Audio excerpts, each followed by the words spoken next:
이 방송은 19금이 절대 아니므로 전국 모든 국민들의 청취를 권장하는 바입니다. 이동형이야, 이동형이야. 이동형의 뉴스 정면 승부. 이동형이야, 이동형이야. 이동형이야, 이동형이야. 이동형이야, 이동형이야. 이동형의 뉴스 정면 승부.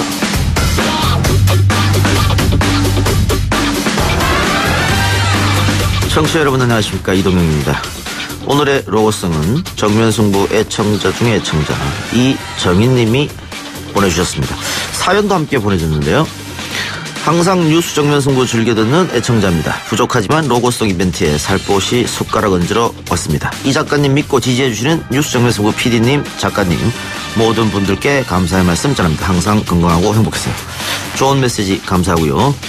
이동형의 뉴스 정면승부에서는 대국민 로고송 경진대회를 열고 있습니다. 이동형이야, 이동형이야. 이 부분을 직접 녹음해서 이메일로 보내주시면 20만원 상당의 AI 인공지능 스피커 누구를 드립니다. 이메일 주소는 newsfront@naver.com이고요. 애청자 여러분들의 많은 참여 부탁드립니다. 이동형의 뉴스 정면승부. 그러면 오늘 준비한 내용부터 먼저 알려드립니다. 주당 최대 52시간을 명확히 하고 근로시간 특혜 업종 문제도 개선해야 합니다. 더 이상 미룰 수 없습니다. 지난해 고용노동부 장관 후보자 청문회에서 김영주 장관이 했던 말입니다. 실제 우리는 지금 주 52시간 근무 단축제 시행을 앞두고 있습니다. 이 말이 현실이 되고 있죠. 그러나 홍영표 더불어민주당 원내대표는 대놓고 청와대 말을 장관이 안 듣는다며 김 장관을 저격하기도 했습니다. 이슈의 중심에 계신 분, 김영주 장관 잠시 후 만나봅니다. 저소득층일수록 소득 증가율이 높고 작년보다 높은 소득 증가율을 보이는 것으로 확인되었습니다. 최저임금이 어떤 정책이든 임금과 고용에 영향을 미치지 않았을까 하는 것이 제 생각이다, 이런 뜻이기 때문에. 홍정표 전 수석의 말, 이어서 김동연 경제부총리의 말이었습니다. 이견을 보였던 두 사람, 한 사람은 교체됐고 한 사람은 남았죠. 어제도 다뤘습니다만 문재인 정부 핵심 경제정책 기조인 소득주도 성장과 일자리 창출 정책을 이끌었던 경제 일자리 수석이 전격 교체가 됐습니다. 이를 두고 문책성 경질이다 아니다 말이 많은데요. 이 이야기를 가장 쉽게 풀어주실 분, 정청래 전 의원을 모시고 이야기 나눠보도록 하겠습니다. 저는 좀 문제가 있다고 봅니다. 다른 병사들은 적게는 20명, 많게는 30명씩 이렇게 집단적으로 병실을 쓰고 있단 말이에요. 2차 감염의 우려도 높고 또 환자의 안정에도 상당히 여건이 열악합니다. 방금 들으신 목소리, 정의당 김종대 의원이었습니다. 지드래곤으로 불거진 군 병원의 열악한 현실, 정면승부 청취자 중 80명이 입원한 병실에 있었다. 배 아프면 소화제, 머리 아프면 타이레놀 맞았다. 이런 댓글도 있었는데요. 군 인권센터 임태훈 소장과 자세한 이야기 나눠보겠습니다. 아무튼 디가징수법에 의한 것으로 지금 얘기가 나오는 거니까 지금 사법농단에 더 붙여서 점점 더 의혹이 증폭하고 있는 거 아닌가 하는 생각이 듭니다. 민주당 박범계 의원이 양승태 전 대법관의 PC가 디가우징 됐다는 소식에 한 말입니다. 사법농단의 단초가 될 양 전 대법관의 PC 원본 자료가 삭제됐다는 뜻인데요. 쉽게 넘어갈 문제는 아닌 것 같습니다. 관련해서 최강 병기에서 한번 다뤄보도록 합니다. 6월 27일 수요일 이동의 뉴스 정면 승부 시작하겠습니다.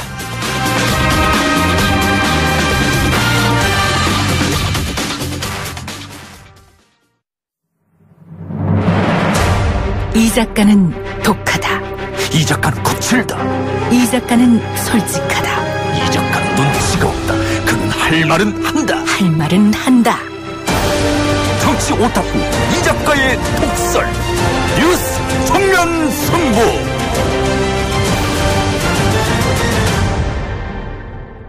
근로시간 단축과 최저임금 인상, 또 최저임금 산입범위 확대 등 최근 의견이 분분한 노동 현안들이 많습니다. 이제 다음 주부터 근로시간 단축 제도가 시행이 되면 앞으로 근로환경에 많은 변화가 있을 것 같은데요. 고용노동부 김영주 장관 연결해서 노동 이슈 현안에 대해 이야기 나눠보도록 하겠습니다. 장관님. 네, 안녕하세요. 김영주입니다. 예, 오랜만에 뵙겠습니다. 네, 반갑습니다. 예, 근로시간 52시간 단축 7월 1일부터 시행이 되는 거죠? 예, 그렇습니다. 예. 다음 주부터입니다. 예, 그럼 일단은 이번 법 개정 내용에 대해서 대략적인 개요를 좀 설명해 주시겠습니까? 예, 근로시간 단축 크게 세 가지로 좀 말씀드릴 수 있겠는데요. 먼저 연장 근로시간이 단축되었습니다. 현행 우리나라 법정 근로시간이 주 40시간인데요. 최대 68시간까지 지금 가능합니다. 예. 그게 주 52시간을 넘지 못해 개정됐고요. 그러나 다음 7월 1일부터 시행하는데 300인 이상 사업장만 먼저 실시를 합니다. 그리고 299인부터 50인 이상까지는 2020년 1월부터 적용하고요. 49인 이하 5인까지는 2022년 7월에 시행합니다. 그리고 이제 더 문제가 됐던 거는 우리가 현행 일주 최대 연장 근로시간과 관계없이 무제한 노동이 가능한 특례 업종이라는 제도가 현행에 있습니다. 예. 방송업, 음식업 등 우리나라 26개 업종이 특례 업종인데요. 이 분야의 종사자들이 과로사가 많습니다. 그렇죠. 그런데 이번에 운수업, 보건의료 등 5개 업종을 제외하고 21개 업종이 모두 특례에서 제외됐습니다. 근데 특례 업종 중에 300인 이상 사업장도 1년 유예기간을 둬서 올해는 68시간을 넘지 못하고 내년 7월 1일부터는 52시간에 해당되게 되어 있습니다. 그리고 마지막으로 지금 우리가 달력을 보면 붉은 글씨가 모두 공휴일이 유급휴일이 아니었습니다. 예. 그동안 법정 공휴일이 아닌 게 뭐 어린이날, 선거일 등 이런 날이 있는데요. 연간 15일이 됩니다. 근데 공무원이나 대기업 제외하고는 많은 국민들께서 유급휴일이 아니라 쉬지를 못했습니다. 그래서 2020년 1월부터 이 관공서 공휴일을 모두 유급휴일로 지정해서 국민들께서 연간 15일 쉴 수 있는 이런 근로기준법이 이번에 예. 크게 세 가지로 개정이 되었습니다. 그러면 이렇게 예. 되면 말이죠. 지금까지 뭐 네. OECD 국가 중에 가장 대한민국이 노동시간이 네. 많은 국가로 분류되곤 했었는데 그런 네. 불명예를 벗어 던지게 되는 건가요? 우선 그 2020년 우리나라의 그 30인 미만이 거의 90%, 85%가 해당이 되기 때문에 네. 전체 노동자까지 가는 거는 좀 시간이 좀 필요하더라도요. 저희가 그 이제 저녁이 있는 삶을 단계별로 노동자들에게 근로자들에게 돌려드릴 수 있게 된 거죠. 네. 그런데 또 한쪽에서 불만을 나타내는 분도 계시던데 네. 일하는 시간이 줄어들었으니까 임금도 네. 그만큼 줄어드는 게 아니냐 이런 지적이 있어요. 예. 그래서 그 임금 효과가 줄어드는 거는 좀 맞습니다. 그리고 예. 사업주들은 노동자들은 임금이 줄어든다고 좀 얘기를 불만을 하고 있고요. 예. 사업주들은 또 그만큼 신규 채용을 한다는 그런 어려움이 좀 있습니다. 그런데 앞서 말씀하신 대로 우리 OECD 국가 중 가장 장시간 노동하고 있기 때문에 예. 요 부분을 생각하면은 줄어드는 임금에 조금 감소 부분이 있어도 주 52시간을 하는 거 찬성하는 게 우리 국민의 57%가 나타나고 있습니다. 그래도 우리가 정부가 일시적인 그런 지원책은 마련을 해야죠. 그래서 그 300인 이상 기업의 신규 채용은 1인당 월 최대 80만 원까지는 기업주한테 지원을 하고요. 그 1급 이출 급여가 줄어드는 노동자의 감소분을 사업주가 보전할 경우는 1인당 최대 월 40만 원까지 이렇게 지원할 그런 계획 갖고 있습니다. 예, 그러니까 세제적 부분에서 지원을 해준다는 얘기인데. 네. 정부는 이 노동시간 단축으로 인해서 가장 큰 효과는 새로운 일자리 창출 여기에 지금 기대를 걸고 있는 거 아닙니까? 네, 그렇습니다. 예, 근데 그게 과연 제대로 될 것이냐 이렇게 걱정을 많이 하세요? 예. 그래서 저희가 아직 시행을 하지 않았기 때문에 저희가 이 표로 보여드릴 수는 없지만 기존 이제 연구 자료 같은 거를 좀 보면은요. 노동연구원에서 나온 자료를 보면 주 52시간 근로시간이 단축되면 최대 14만에서 18만 개 일자리가 늘어날 걸 예상하고요. 국회 정책 저는 16만 개의 일자리가 창출된다는 이런 보고서가 있습니다. 그래서 아마 근로시간 단축으로 우리 정부에서 기대하고 있는 일자리, 특히 청년 일자리가 늘어날 것으로 이렇게 예상하고 있습니다. 실질적으로 일자리가 늘어났다. 만약에 지금 우리가 기대하는 대로 그게 어느 정도 시간이 지나면은 피부로 느낄 수 있을까요? 그거는 이제 시행을 해봐야 되는데요. 우리나라가 노동시간이 가장 긴데 그 노동 생산성은 그 독일에 비해서 반도 못 쫓아갈 정도로 노동 시간이 줄어들므로 인해서 그 일자리가 늘어나면 생산성도 늘어나는데 이 주 52시간으로 이 정착이 됐을 때 이게 몇 년 걸린다 뭐 이런 쪽이 아니라 52시간으로 되면 14만 18만 개이기 때문에 현재 예측하는 거는요. 저희가 2021년 7월이면 이게 우리나라 5인 이상은 전 사업장이 전부 해당이 되기 때문에 그때까지는 가능하다고 보고요. 저희가 이번에 300인 이상 사업장이 3,627개입니다. 현재. 근데 저희가 실태조사를 해보니까 그 3,627개의 7월 1일부터 시행하는 사업장의 신규 인력이 3만 명이 그 소요를 한다고 그래서 벌써 9천 명이 넘는 인원은 채용을 했고요. 2만 1,000명을 지금 채용하고 있습니다. 그런 걸 보면 지금 이 3,600개의 사업장도 이렇게 채용을 하면 전 사업장에 하게 되면은 그 노동연구원이나 국회 예산정책처에서 어떤 근거를 갖고 그 신규 채용이 늘어난다 이런 거를 좀 저희가 뒷받침할 수 있을 것 같습니다. 네. 지금 문재인 정부 출범하고 가장 앞세우는 게 소득주도 성장이지 않습니까? 근데 소득주도 성장이 되려면 일자리가 받쳐져야 하는 것이고요.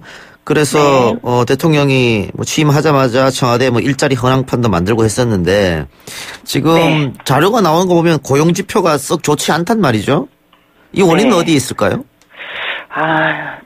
지금 그 부분이 가장 고민되는 부분입니다. 5월 고용 동향 결과 발표되고 모든 언론에서도 그렇고 우리 정부도 참 이 부분에 대해서는 굉장히 아프고 좀 연구 분석을 좀 해봤습니다. 그래서 저희가 5월 고용 동향 결과를 간단하게 말씀드리면 취업자가 한 자리 늘고 여러 가지 소득 분배율도 악화되지 않았습니까?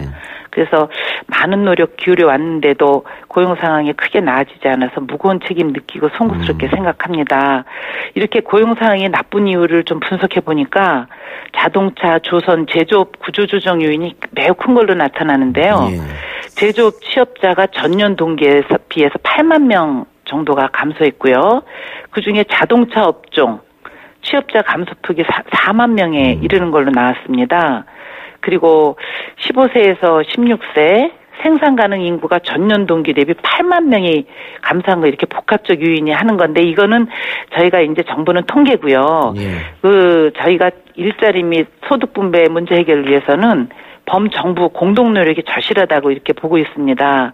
그리고 지난번 1분위 계층 소득 이렇게 악화를 보니까 연세 드신 부분들이 많이 해당이 돼서 신중년에 대한 일자리, 근로빈곤층 취업 지원 뭐 이런 중심으로 해갖고 정부 부처가 공동으로 마련을 하고 있습니다. 그리고 아까 그 소득주도 성장도 하지만 혁신 성장, 규제 개혁 속도감 있게 추진하려고 해서 특히 원하청 구조에 하청업체 이익 구조를 개선하는 방안을 공정거래위원회가 많이 노력하고 있어서 이런 부분을 같이 노력하고 있습니다. 조선 자동차 쪽에서 많이 문제가 발생했다고 말씀하셨는데 그 지금 뭐 보수 언론이나 재계에서는 최저임금을 급격하게 인상하는 바람에 고용지표가 악화된 거 아니냐 또 이런 주장도 있단 말이죠. 그런 부분들이 이제 언론에서 많이 얘기가 나오고 있는데요. 저희가 그 조사를 해보면 보통 이렇게 최저임금 인상으로 인한 시장 효과나 이런 부분에 대해서는 6개월이 지나야 제대로 평가할 수 있고 보고 또 대부분은 또 최저임금 인상으로 인한 인상 효과보다 앞서 말씀드린 대로 그런 여러 가지 저희가 그 조선산업이라든가 자동차 그리고 서비스업 중에서는 중국 관광객의 감소 등 외부 요인도 굉장히 많이 차지하고 있기 때문에 그 최저임금 인상으로 인한 그 여러 가지 경영 악화에 대해서는 연구기관마다도 많이 다르고요. 그 최저임금 인상으로 인한 고용 이런 분들은 양쪽 상반된 의견이 있습니다. 그래서 전문가 의견이 많아서 저희 고용노동부에서 계속적으로 지금 모니터링하고 있었고요. 다만 우리가 말씀드릴 수 있는 건 최저임금 인상이 정말 저소득층에 대한 소득 양극화를 위해서 최저임금을 인상한 건데요. 최저임금 인상이 없었으면 소득 양극화 더 심해졌고 그래서 시장에서는 부정적 효과도 많지만 긍정적 효과가 많다 이렇게도 말씀하시고 계십니다. 최저임금 이야기를 하고 있으니까 김동연 경제부총리가 최저임금 인상 속도론 이야기 한번 했었던 적도 있었거든요. 장관님은 이 최저임금 인상 속도론에 대해서 어떻게 생각하고 계십니까? 저 최저임금은 정부에서 결정하는 게 아니라 예. 최저임금위원회에서 이제 노동자 대표 또 사용자 대표 공익위원들이 결정하는 거고 물가 상승률 여러 가지 그런 부분이 있어서 예. 아직 최저임금위원회에서 그 노동계가 마침 또 오늘 한국노총이 내일부터 참여하는 걸로 발표를 했습니다. 예. 최저임금위원회요. 그래서 최저임금위원회에서 논의되는 걸 지켜보고 정부 입장을 말씀드리는 게 적절할 것 같습니다. 뭐 당연히 최저임금위원회에서 결정이 되는 거지만 대통령 네, 네. 공약도 뭐 임기 내 많은 이야기 했었고요. 네. 또 정부 의지도 중요한 거 아니겠습니까? 그렇습니다. 저희는 가장 아까 말씀드린 대로 최저임금을 올리는 거는 소득 양극화 저임금 노동자가 우리나라 25% 정도 저임금 노동자입니다. 예. 이런 분들을 위해서는 최저임금을 올려야 되지만 또 기업하시는 여러 가지 경영측도 무시할 수가 없고 여러 가지 우리 경제 상황을 감안해서 아마 그 부분은 저희가 이제 논의를 시작했기 때문에 그 부분은 대통령 임기 중이라고 하면 아직 2022년까지 있기 때문에 예. 2020년에 이게 가야 될지 2022년에 가야 될지 정부에서 논의를 하고 있는 중입니다. 예. 한국노총이 최저임금위원회에 들어오기로 했다는 것은 다행스러운 일이기도 합니다만 어쨌든 네. 최저임금 산입범위 확대 논란이 일면서 양대 네. 노총이 굉장히 반발하고 있지 않습니까? 네. 이 부분에 대해서 정부 차원에서 어떻게 대처할 생각이신지. 이번에 최저임금 제도 개편은요. 예. 왜곡된 최저임금 체계 바로잡기 위한 겁니다. 저희가 계속 얘기를 하는데요. 그리고 이번에 최저임금 산입범위 개편으로 전체 임금 노동자의 95% 이상은 전혀 관계가 없습니다. 예. 그래서 지금 이에 대해서 현장 노동자들하고 그 양대 노총에서 가장 문제를 삼는 부분은 절차도 문제를 삼고 있고 예. 일부라도 어려운 노동자들이 이로 인해서 임금이 삭감된다, 줬다 뺏었다 뭐 이런 얘기를 하고 있는데 예. 가장 정확한 거는 기대 이익이 줄어들기 때문에 그렇습니다. 예. 그래서 저희가 전체 우리가 그 고용노동부에서 현장 이 해당 노동자들을 간담회 통해서 의견 듣고 현장의 실태 파악해 보니까 금형 제조 뿌리산업 종사자들 그리고 간호조무사 등 일부가 영향받을 거를 우리가 이렇게 얘기를 듣고 그렇게 추정되고 있습니다. 그래서 그 민주노총에서 많이 얘기를 하고 있는 학교 비정규직, 예. 방학이 있기 때문에 급여 줄어드는 부분 이런 것도 있습니다. 그래서 교육부하고 시도교육청에서 하반기 이제 노조와 임금교섭 과정에서 내년도 최저임금 인상률 반영한 합리적인 처우 개선안 지금 정부 부처에서 마련될 수 있도록 논의 중이고요. 공공 부분에서는 최저임금 인상이 앞서 말씀한 분야의 노동자들이 기대 임금이 오르지 않을 때는 저희가 내년도 예산안에 이분들이 지금 현재 20만 명이 넘지 않는 걸로 이렇게 나왔지만 구체적인 숫자도 저희가 정부 모든 기관에서 이걸 파악을 하고 있습니다. 그래서 적정 임금 반영되도록 노력하고 있습니다.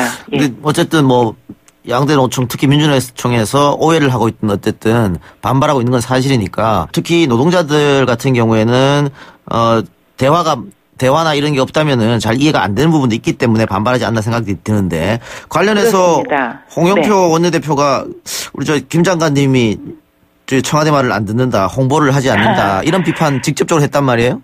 네. 저는 이 최저임금 산입범위나 근로시간 단축에 대해서 예.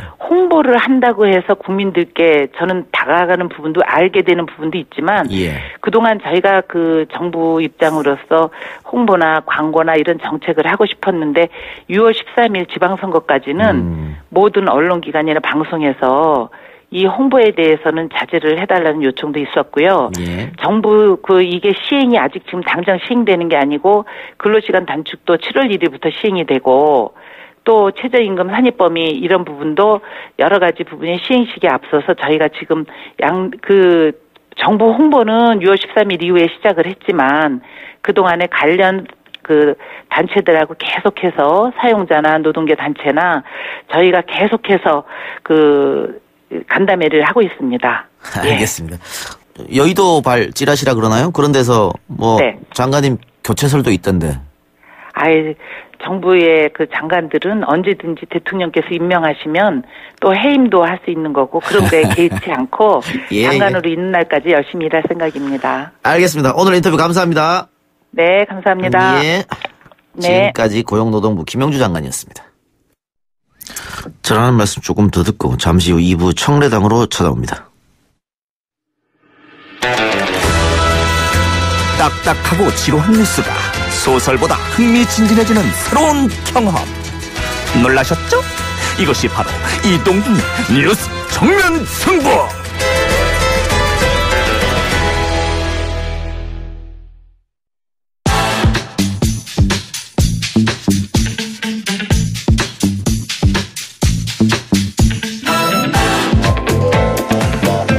청래당 오늘은 좀 일찍 시작합니다.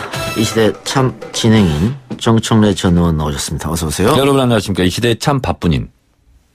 네. 예. 한 시간 좀 빨리 시작했죠 오늘. 예. 좀 바빠서. 예. 근데 지난주인가요? 제 대타 자리를 네. 훌륭하게 메꿨다는 후문이 있습니다. 과찬의 말씀입니다. 이 시대 참 겸손인으로서 예. 솔직하게 말씀드리면 예. 힘들었습니다. 반응은 상당히 좋던데요. 진행이 어렵더군요. 이거 아무나 하는 게 아니다. 그런 생각이 들었습니다. 이 자리를 탐내는 건 아니시죠? 절대 그럴 리가 없습니다. 네. 차라리 YTN을 제가 사면 사겠습니다. 알겠습니다.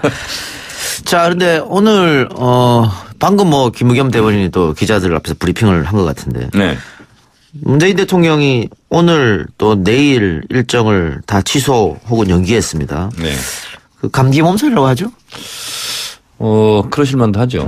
사실은 지금 취임 1년 되면서 그렇게 쉰 적도 없고. 그렇죠. 또 예. 장거리 또 해외 출장, 외교 또 가만히 있어도 사실 머리 쓸 일이 너무 많지 않습니까? 예. 심각한 정신노동 예. 시달렸을 것 같은데, 의사의 권고대로 좀 며칠 푹 쉬셨으면 좋겠어요. 1년 취임하고 1년 동안 강행군, 거기다가 러시아 일정이 상당히 힘들었던 모양입니다. 그러니까 2박 4일 막 이런 예, 식으로 비행기 안에서 이렇게 잠을 잘 못 자죠. 예. 그래서 아마 수면도 부족하실 것 같고, 그리고 아마 심신이 많이 고단하지 않을까 그런 생각이 듭니다. 대통령 직업이 힘든 직업이네요. 그렇죠. 엄청난 스트레스 그리고 모든 최종 결정권자 아닙니까? 예. 거기서 오는 압박감 이런 게 굉장할 거라고 생각합니다. 알겠습니다. 그런데 문재인 대통령이 규제혁신 점검회의가 연기되고 나서 답답하다라는 얘기를 했어요. 그래서 이게 경제부총리에 대한 경고가 아니냐 이런 이야기도 있던데 답답하다는 의미는 어떤 의미일까요? 그러니까 외교, 안보, 국방 이런 분야는 비교적 좋은 평가를 받고 있는데 예. 원래 대통령의 첫 번째 공약이 일자리 창출, 예. 일자리 창출 대통령이 되겠다. 예. 근데 거기서는 외교 안보 분야만큼 이렇게 빛나는 성과는 없는 거 아니냐. 이런 게 있죠. 그러다 보니까 경제 관련 수석 비서관 이제 교체하고 이렇게 했지 않습니까? 예. 그런 면에서 봤을 때 답답하다는 뜻은 이렇게 예상처럼 이렇게 가시적으로 일자리 창출가 돼서 이렇게 민생이 좋아지고 이러지 못한 거에 대한 책임감 그런 생각일 수 있고요. 예전에 노무현 대통령이 그런 말씀하신 적이 있어요. 비가 많이 오고 홍수가 나도 내 책임인 것 같다. 예. 그런 얘기를 하신 적이 있거든요. 그러니까 나라 안에서 벌어지는 모든 일은 다 대통령 책임 같은 이런 중압감 이런 데서 오는 하소연이지 않을까 그런 생각이 듭니다. 그러니까 저희가 일부에서 김명주 장관하고 전화 연결됐습니다만 고용 지표가 좋지만은 않아요. 솔직한 말씀으로. 그래서 그런 고민이 있을 것 같습니다. 그러니까 실업률, 예. 특히 청년 실업률 같은 경우 지금 에코 세대라고 그래서 베이비붐 세대들의 자녀 세대들이 이제 청년 실업률이 이제 심각한 상황이고 그래서 거기에 맞는 수명 추경을 지난번에 통과시키지 않았습니까? 근데 이제 경제라는 것이 금방금방 이렇게 효과가 나타나는 게 아니지 않습니까? 그렇겠죠. 그래서 이게 또 갑작스럽게 원인이라는 것이 지금 당장 생긴 것도 아니고 누적된 거기 때문에 이 군부를 떼더라도 이렇게 윗목까지 따뜻해지려면 좀 시간이 걸리겠죠. 아까 말씀하신 대로 청와대 경제수석과 일자리 수석이 교체됐는데 네. 청와대에서는 경질 혹은 문책성 인사가 아니다라고 했습니다만 언론에서는 계속 경질성 인사 아니냐 또 이렇게 얘기하는 것 같아요. 아니면 청와대로서는 당연히 경질이 아니다라고 발표를 하는 것은 당연한 거고요. 예. 근데 월드컵 축구 생각하시면 되지 않을까요? 잘하는 선수를 갑자기 감독이 빼겠습니까? 교체 선수라고 봐야 되잖아요. 예. 그렇게 본다면 못했다라고 볼 수는 없지만 잘했다. 베스트 플레이어다 이렇게 생각은 하지 않았을까 이런 생각은 듭니다. 예, 선수 교체. 네. 감독은 왜 교체 안 했냐 이런 지적도 있어요. 감독은 좀 더 지켜보자. 갑자기 팀워크가 흔들릴 수 있지 않습니까? 네. 그래서 이 인사라는 것이 적재적소 그리고 타이밍 이런 게 중요하지 않습니까? 예. 축구로 치면 감독의 용인술 이런 게 실제로 승패와도 직접적인 관련이 있기 때문에 좀 더 의욕적으로 한번 잘해보자 하는 차원에서 선수 교체를 했다면 하지 않았을까 그런 생각이 듭니다. 그리고 정의원, 정전 의원이랑 친분이 있는 조한기, 송인배, 김종천 이런 비서관들에는 이제 교체되거나 승진하거나 자리를 바꾸거나 했는데요. 네. 야당에서 그 드루킴 특검 수사대장자인 송인배 비서관이 그 청와대 자리 옮긴 거는 문제가 있는 거 아니야? 이거 수사하지 말란 말 아니야? 압박 아니냐? 이렇게 얘기하더라고요. 그럼 역으로 말하면 옮기지 않고 그 자리에 있었으면 그럼 잘한 거냐 이렇게 야당이 얘기할 거냐라는 거죠. 그래서 이건 인사의 문제이고 그리고 아니 전직 대통령 2명도 구속되는 마당에 청와대 비서관이 잘못했으면 처벌을 받겠죠. 예. 그것은 수사를 받은 이후에 수사가 필요하다면 할 일이지 그 대통령 인사를 가지고 왈가왈부할 일은 아니다 이런 생각이 들고 오늘 특검도 뭐 전혀 개의치 않고 수사하겠다 이런 입장을 발표했습니다. 그렇습니다. 예. 네. 그 홍영표 원내대표가 청와대가 아무리 말을 해도 장관이 듣질 않는다 라면서 이제 또 고용노동부 장관을 질타할까요? 뭐 이렇게 공개적으로 비난하는 게 있었는데 어떻게 봐야 됩니까 이거? 글쎄요. 무슨 마음으로 이런 말을 진짜로 했어요. 저는 뭐 했습니다. 이 부분은 잘 모르겠는데 뭐 각자 포지션에 따라서 불만이 있을 수 있겠죠. 아마 홍영표 원내대표는 지금 최저임금 산입 문제라든가 이런 것으로 삐그덕거리는데 왜 관련 부처에서 국민들한테 홍보를 제대로 하지 않느냐 이 주장인 것 같아요. 그러니까 이제 지난 지방선거 때 제가 더불어민주당 유세단장을 하지 않았습니까? 예. 그럼 이제 홍영표 원내대표가 나타난다 그러면 민주노총에서 계속 따라다니면서 사실상 유세방해를 하더라고요. 그것도 이제 뭐 이렇게 아름다운 모습은 아니었는데 어쨌든 노동계에서 지금 홍영표 원내대표가 반발을 사고 있고 또 몰리고 있는 상황이니까 본인으로서는 그런 문제를 좀 해결하고 싶다 이런 의지의 표명이 아닐까요? 예. 비서관들은 이제 몇 명 교체됐고 또 장관 교체 얘기도 나오고 있는데 그 소폭 개각 뭐 중폭 개각 있을 것이라고 보십니까? 저는 뭐 지금 국면 전환을 할 필요성도 없고 예. 그리고 농림식품부 장관 등 몇몇 이제 공석이 있지 않습니까? 예. 그 정도를 메꾸지 않을까 그런 생각을 합니다. 소폭 개각. 네. 자, 지금 각 당에서 전당대회를 준비하고 있는데 네. 민주당 전당대회가 또 이제 확정됐지 않습니까 날짜가? 네. 근데 지금 뭐 좌천 타천 한 수명 정도 인사가 후보로 오르내리고 있어요. 네. 그러면서 공식적으로 출마한다는 사람도 나왔는데 김부겸 장관의 당권 도전 여부도 굉장히 많은 분들이 궁금해하시더라고요. 저는 뭐 다른 방송에서 얘기했습니다만 김부겸 행안부 장관이 어느 언론과 인터뷰에서 대통령이 사인이 있어야 되지 않느냐. 예. 저는 굉장히 그것은 좀 부적절한 발언이었다 이렇게 생각합니다. 더불어민주당 전당대회판에 대통령을 소환한 거거든요. 등판시킨 거거든요. 그것은 어떤 경우라도 적절하지 않았다. 본인이 전당대회에 나가고 싶으면 사표 쓰고 나가면 되는 거지요. 사실은. 근데 대한민국의 대통령이지 않습니까? 더불어민주당의 당권에 영향력을 행사하는 대통령은 아니지 않습니까? 그런 면에서 봤을 때 저는 김부겸 장관은 이번은 좀 부적절했다고 보고 다른 어느 누구도 문재인 대통령을 전당대회 판에 끌어들이는 일은 없었으면 좋겠다. 그런 생각이 듭니다.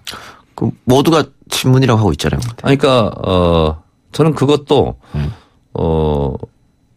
저는 뭐 예를 들어서 오늘도 제가 어느 보수 언론 하나 비판을 했는데 뭐 당원들이 뼈무늬 누군가를 찾고 있다는 거예요. 마치 이것은 옛날에 무슨 진박, 친박처럼 아니 그런 게 어디 있어요. 지금 문재인 대통령은 선거 때 더불어민주당 후보로 경쟁을 했지만 지금은 엄연한 대한민국 국가 원수이자 대통령이지 않습니까? 친문 계파의 수장이 아니고 또 문재인 대통령하고 친하다 안 친하다가 자기 당대표의 기준과 조건이 될 수가 없는 거죠. 다만 문재인 정부의 성공이 대한민국의 성공이고 대한민국 국민의 성공이라고 봤을 때 문재인 정부 성공을 가장 짝을 맞춰 환상의 복식초처럼 수행할 수 있는 인물이 누구냐 하는 것은 가장 큰 기준이 될 수 있는데 문재인 대통령과 친하다 안 친하다 그것이 뭐 전당대회 기준이 될 수 있을까요? 보수 언론에서 친문을 넘어서 뼈문이다 뭐 이런 얘기를 했나 보죠? 네. 동아일보에서 오늘 됐어요. 그거는 갈라치기 하는 거죠. 예전에 2002년 대선 때요. 대선 경선 때 노무현 대통령이 동아일보는 민주당 경선에 손 떼라 이렇게 얘기한 적이 있어요. 이건 이간질하는 거죠. 예. 정전 의원님 우리 방송과 동시간대 하고 있는 박지훈은 세계는 우리는 여기 출연해서 민주당 당권 경쟁은 이해찬이냐 아니냐로 추격된다. 이렇게 말씀하셨다고. 사실상 그렇습니다. 네. 그러니까 이해찬 의원이 본인이 직접 나간다고 공식 선언했나요? 아직 하지 않았습니다. 그런데 이해찬 총리가 당대표로 나가는 순간 자연스럽게 교통정리될 것인 것 같아요. 지금 보니까 분위기는. 그래서 이해찬 총리가 사실상 지금 당대표로서 제일 중요한 것이 문재인 정부와의 소통 그리고 굳이 말하지 않아도 이심전심으로 통하는 그 무엇 뭐 이런 게 있지 않습니까? 그리고 어쨌든 집권 여당이잖아요. 야당이 아니라 도전자가 아니라 어떻게 보면 방어와 관리잖아요. 그래서 안정감, 관리 그리고 전국 주도권, 카리스마 뭐 이런 것이 좀 지금의 조건 속에서는 기준이 좀 되지 않을까 그런 생각을 합니다. 그런 면에서 뭐 자타공인 누가 봐도 이해찬 총리가 나오는 순간 가장 큰 상수가 되지 않을까요? 지금 계속 고민하는 이유는 뭘까요? 그건 모르죠. 네. 안 물어봤습니까? 그건 안 물어봤어요. 정청래 전 의원은 당대표 출마 안 합니까? 원외에는 당대표를 하는 것 자체가 당에 대한 민폐다. 왜냐하면 당의 주인은 당원이지만 상시적으로 당을 움직이는 것은 사실상 원내 중심 국회의원들 아니겠어요? 홍준표 대표도 원외였잖아요. 그래서 본인이 한번 그런 적이 있어요. 내가 배지가 아니라고 국회의원이 아니라고 나를 깜부는 거냐. 그런 정도로 당대표인데 국회 본회의장에 들어갈 자격이 없다. 그리고 당대표 교섭단체 연설을 할 자격이 없지 않습니까? 국회의원이 아니면. 그래서 저는 김대중 대통령 정도의 카리스마가 아니면 원외 인사가 당대표를 하는 것이 적절한가. 오히려 당에게 민폐를 끼치는 게 아닌가. 그런 생각을 합니다. 2년 전 전당대회 때는 당대표 나가려고 한번 생각했었잖아요. 제가 나가려고 생각했던 게 아니라 수많은 분들의 권유가 있었죠. 그런데 봉화마을에 가서 노무현 대통령께 여쭤봤더니 손해가는 길을 선택해라. 나가지 마라. 그렇게 저는 그 음성이 들렸어요. 알겠습니다. 그래서 안 나왔습니다. 아까 그 보수 언론에서 뼈문 얘기하면서 갈라치기 하는 거다라고 얘기했는데 어쨌든 친문과 비문의 대결이라고 하면 친문에서 여러 명의 후보가 나오면 교통정리 해야 되는 거 아니겠습니까? 저는 친문과 비문이라는 용어를 사용하는 것 자체를 저는 반대합니다. 그럼 주류와 비주류가 하겠습니다. 왜 그러냐면 예전에 노무현 대통령 때도 친노냐 비노냐 막 얘기했지 않습니까? 근데 대한민국의 대통령을 마치 친노 계파의 수장으로 전락시키려는 저희가 있다. 지금도 마찬가지예요.